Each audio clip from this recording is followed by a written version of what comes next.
Bonjour, je m'appelle Jacqueline, j'ai 74 ans et j'ai décidé en janvier 2020 de mettre fin à mes jours. Bonjour Jacqueline. Bonjour Hugo. Vous avez l'air en très bonne santé, en pleine forme, mais vous avez pris une décision, c'est de mourir début 2020. Pourquoi ? Parce qu'il faut bien fixer une date à un moment ou à un autre si on veut partir comme on veut partir.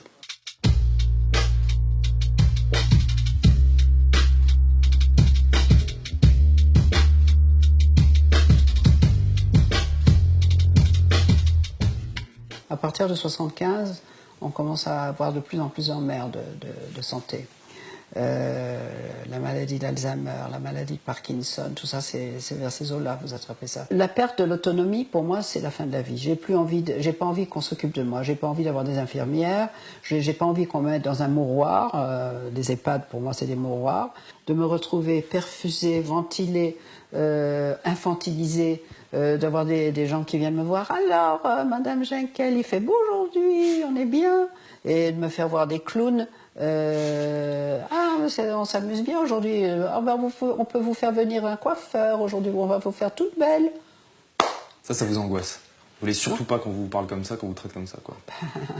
Et après qu'on me torche, que je sois pas capable de prendre mon bain toute seule, non, no way, pas question, je veux pas de ça, non. Ce dont vous avez peur, si j'ai bien compris, c'est de la dégradation qui arrive de manière inéluctable. Ah oui. C'est ça. Oui. Vous savez qu'à partir de maintenant, chaque année qui passe, vous allez être de moins en moins bien physiquement. Oui. Je veux pas rajeunir. Oui, non, Non. c'est sûr. Mais on peut vieillir en étant heureux. Il y a des gens Oui, mais je suis qui y heureuse. arrivent.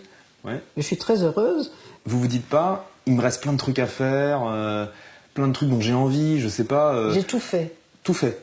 J'ai tout fait, j'ai voyagé dans le monde entier, j'ai fait 3 garçons, j'ai connu l'amour, j'ai connu la passion.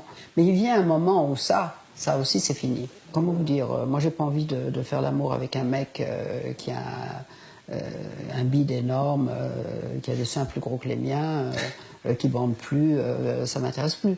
Donc ce qui m'intéresse, c'est les mecs de votre âge à vous, entre votre âge à vous, limite 40. Les mecs comme ça, vous croyez qu'ils ont envie d'une vieille comme moi? Non, ils ont envie si je les entretiens, oui. Donc il faudrait que je me dise, bon, est-ce que j'ai envie d'entretenir un mec? Non. On en parlait avant l'interview, vous me disiez, il y a beaucoup de gens qui font des critiques, qui disent que je suis égoïste, que je pense pas à mes enfants, parce que vous avez 3 fils et 3 petits-enfants. Qu'est-ce que vous dites là-dessus? J'en ai discuté avec mes enfants, c'est des adultes. Je suis pas en train de laisser des enfants... enfants, ni des ados. Je suis en train de laisser des hommes de 40 et plus.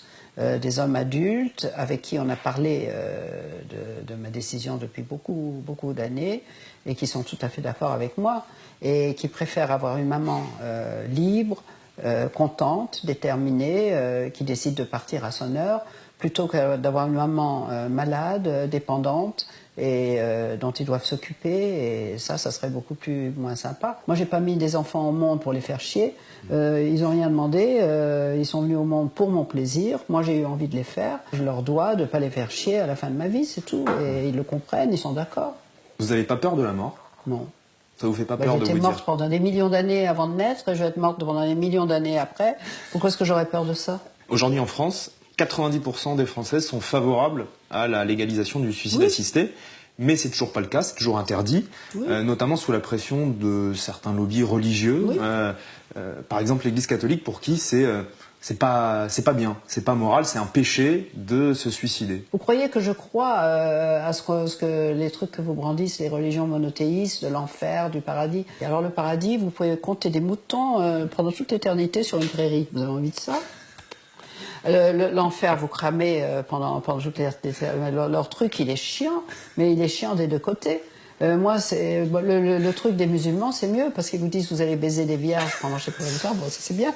Moi, si on me dit le même truc, si on me dit Jacqueline, tu vas trouver des beaux mecs comme Hugo et qui ils vont te faire plein de trucs super, tu vas pouvoir les sucer jusqu'à la fin de l'éternité, moi je vais dire merci, je veux bien de ça, mais qu'on me le garantisse, un truc pareil.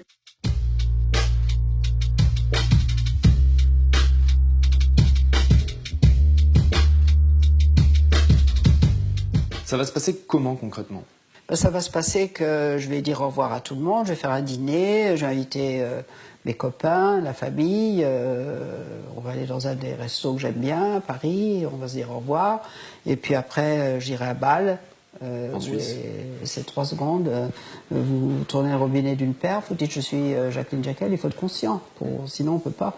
Il faut dire je suis lucide, je suis Jacqueline Jekyll, j'ai bien vécu, j'ai tel âge, maintenant je voudrais en finir. Et le médecin, s'il est d'accord, il dit bon très bien, voilà. Après, il y a la police qui vient, le médecin légiste qui constate que je suis éclairée, lucide, capable de discernement, que c'était une décision que j'ai prise moi. Vous avez choisi janvier 2020 pour mourir. Pourquoi cette date? Pourquoi janvier 2020? Ben, c'est avec Erika, la doc suisse, avec qui on a parlé.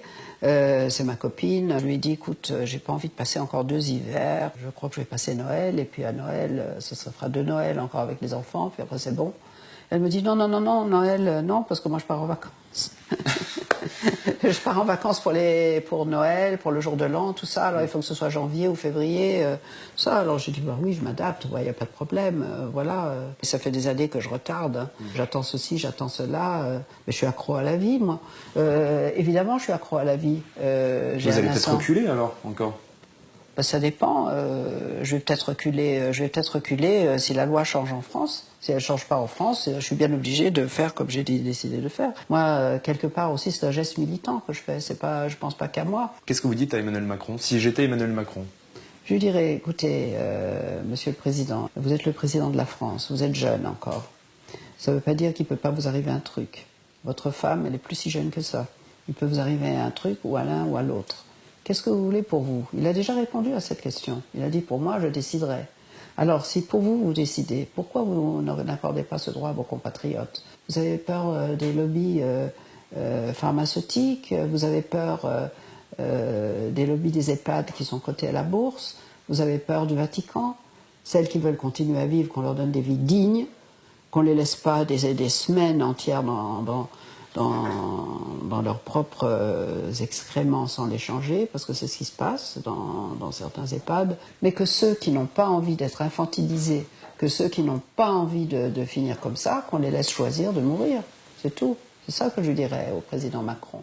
Est-ce que réussir sa mort, c'est aussi réussir sa vie? Bien sûr. Ça fait partie de la vie, la mort. Bien sûr.